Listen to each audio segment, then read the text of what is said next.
Hello everybody, I'm Freyleyce and welcome back to my YouTube channel. So before we get into the video, I really wanted to thank you guys for 100 subscribers. It's crazy to me because I've been on this for like 2 months or something and I'm just so glad you guys are loving my videos. So I guess to celebrate, I mean I was doing this video either way, but to celebrate, today I have a bunch of forced proximity recommendations for you guys. These are some of my favorites. I do love forced proximity, but I don't go looking specifically for it. It just comes up a lot in the books that I read, and I mean I love it when it does, but I'm not one that'll search all over for it. I know a lot of people love it, so I thought why not give it a go with my recommendations. And as always, these are some of my favorite books of all time. I know I say that a lot, but literally I'm only recommending books to you guys that I love. Our first one, it's on the shelf, but I'm gonna try and grab it. If it doesn't work, I'm gonna get up, but I don't want to get up.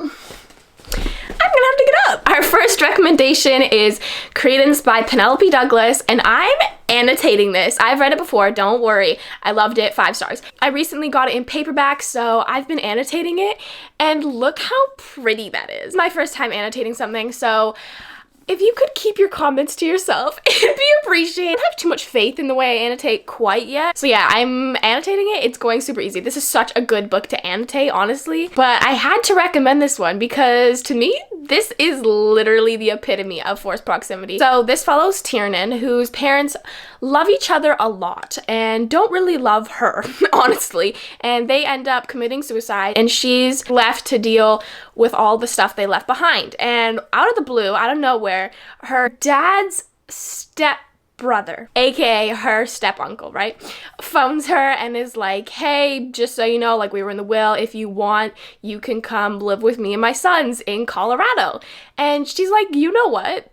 Let's do it. She definitely didn't say it in the way that I just said it, but she ends up going to live with them and she stays the winter and they get snowed in during the winter for about 6 months. What more do you need for forced proximity? Because this 8 months of them snowed in on a mountain for 8 months. This is not reverse harem. I'm sorry, can you see it? It's by Penelope Douglas. Put it in the caption if you can't see this little thing here. It's not reverse harem. She does end up with one of them. I was completely happy with who she ended up with, but I mean, some people might not see it as a happily ever after. Yeah, I had to recommend this one because it's the epitome of forced proximity. Next up, we have another one of my paperbacks, which actually a lot of the ones I'm recommending today I do have in paperback, which is shocking. That doesn't always happen. I'm going to be recommending Lilac to you guys by BB Reid, and this is the alternative cover. So you might see it, the more popular one has like oranges. It's kind of more like the writing here, but this just went better with my background, so I got this cover. This is also forced proximity, and this one is reverse harem. Reverse harem, you can always find the good guy, the psycho guy, the enemies to lovers connection. Like, you have it all in this book. So this follows Braxton, who's an aspiring artist. She has a bit of a past that she's kind of running from. She ends up signing a deal with their label to be their like fill-in band member because one of their band members died and it created quite a rift between Jericho, Houston, and Lauren. I don't know where Jericho came in. Like, I don't know how she got this name. It follows them, and they go on tour for around 6 months. And like I said, she has a relationship with all of them, and they have their own little ways of interacting with each other, but they're stuck on a bus for like 6 months, and it's just 4 of them and their driver. So I thought this recommendation was like perfect for forced proximity. It is a pretty thick book. Like, it's 700 pages or something, and there is not a lot of underlying plot. There's a few little twists, but you can kind of see them coming. I read this because I love the characters. It's a bit more smut than plot, honestly, but you have to love the characters when reading this, and I love them. I love them so much. I recently reread this one when I got the paperback, and I love it just as much the second time. So I had to include this one. Who would I be to make this video and not recommend this? This is A Wall of Winnipeg in Me, or The Wall of Winnipeg in Me by Mariana Zapata. Like, this is the OG of forced proximity. I was looking at a few other videos, just seeing like what everybody else's standards were for forced proximity, getting a good idea, and I saw like just a few people include this book, and I was like, what? What? I know y'all love this for a sports romance, like a contemporary sports romance, but oh my god, this is so forced proximity. This follows Vanessa and Aiden is a football player, and Vanessa is his personal assistant. And Aiden is really demanding. Vanessa's like, I cannot keep up with every single thing you need. He's also kind of grumpy towards her, like answering in one-word answers or grunts, you know. He gets kind of sick of it, so she ends up quitting, but he comes to her like a week later and is like, I need you back. Like, can you be my personal assistant again? She's like, hell no. I'm finally leaving. He makes a proposition that she cannot deny, and they end up in an arranged marriage to make sure he stays in US so he can play football.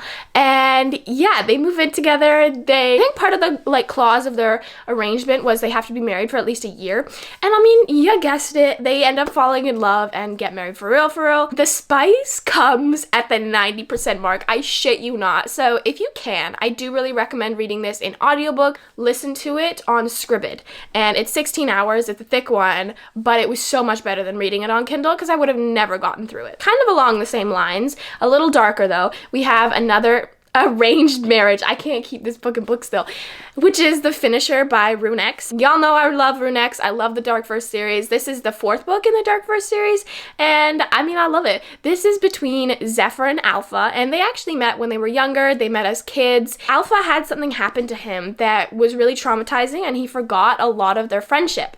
Just want to touch on that. His name's Alpha.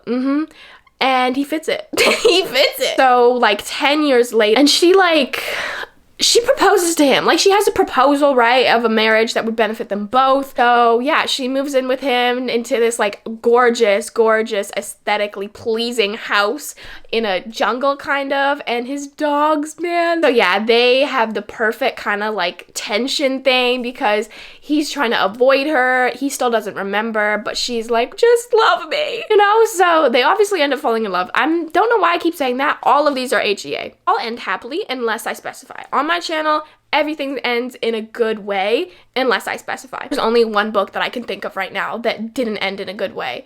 To me, I mean, like if it was a love triangle. Back to this one, it's a happily ever after. They are so cute. It is part of a series, so I do recommend reading the first, Jesus Christ, I can't keep this still. I do recommend reading the first 3 before this one, just because they're bangers. All of Runyx's stuff is just so good, but I mean, you can read it as a standalone. You might be a little confused, but why would you not read the rest of them? They're so good. Okay, next we are going the arranged romance, again, enemies to lovers version this time. So this is A Vow of Hate, or The Vow of Hate by Lylah James.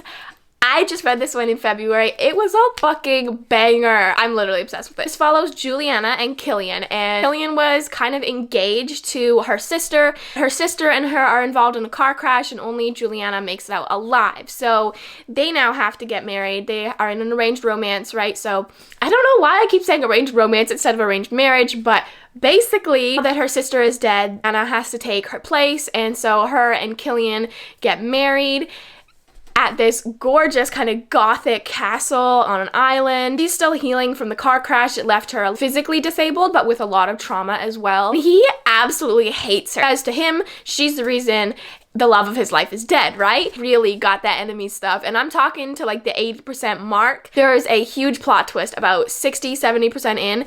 And even I was like, oh my god, did I just read what I think I just read? It's always a banger with the tension when you have the like enemies to lovers of, do I hate you or is it some other feeling, you know? So yeah, he's totally avoiding her. She's healing, and there's a caregiving scene in here. I know y'all love caregiving scenes. I love them too, honestly, but it happens while he still hates her, and so it was so good. I really recommend this book. I'm gonna fucking say this again, but it does have a happy ending.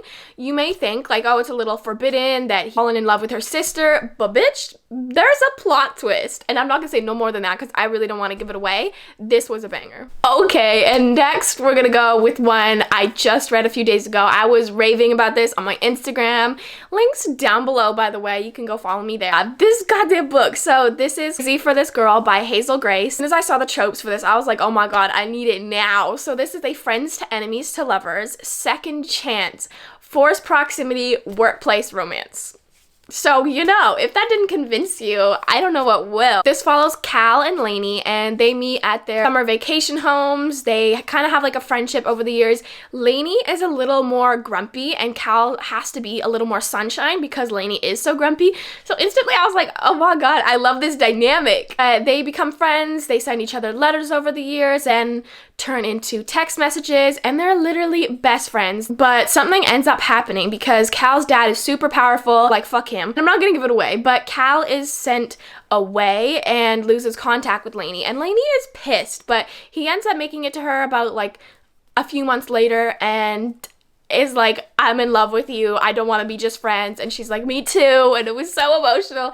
But he then has to leave again. He's kind of stuck between a rock and a hard place, but when he can, he reaches out to her, and I was just sitting there like, girl, I'm crying too. They end up meeting 10 years later after Lainey was tired of like occasional monthly calls, and she is not happy with him, but a lot of stuff happened to him when he was gone, and he's totally different. And they actually meet at the flower shop she's working at, and then she realizes that the job she just accepted be his personal assistant. So that's where the forced proximity comes in. There's a shit ton of groveling in here too. She's like, no, this is not happening, but he's intent on getting her to love him again. And I mean, the tension when they're at work is like, oh my god. So I really love this one. Forced proximity because they work together. A little toned down on the forced proximity compared to maybe an arranged marriage, but still the tension was hot. So I really love this one. Okay, so I have one last forced proximity recommendation for you guys. I need to stop saying this one was another banger. So this one was great.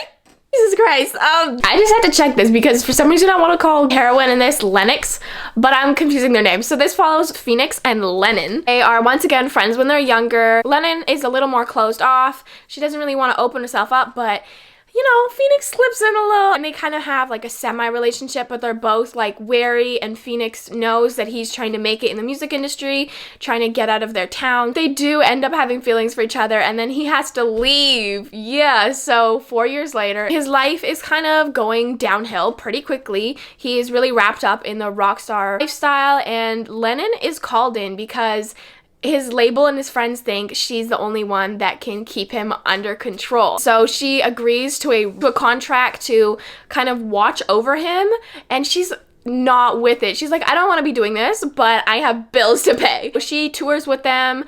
I think it's somewhere like 4 months. She will not let go of his betrayal, and he's like trying to get his life together, trying to be like, will you just take me back? So I don't know if you guys can tell, I'm a sucker for a second chance romance, and this one gave all the feels. Also a sucker for rockstar romance. So, you know, I really recommend this for forced proximity. Literally the angst in this was like suffocating. So that is all the recommendations I have for you guys today. I hope you enjoy some of these. Let me know if you're gonna read them down in the comments, and as always, social media links, Goodreads, TikTok, Instagram, all linked in the description. So thanks so much again for 100 subscribers, and I will see you in my next video very, very soon.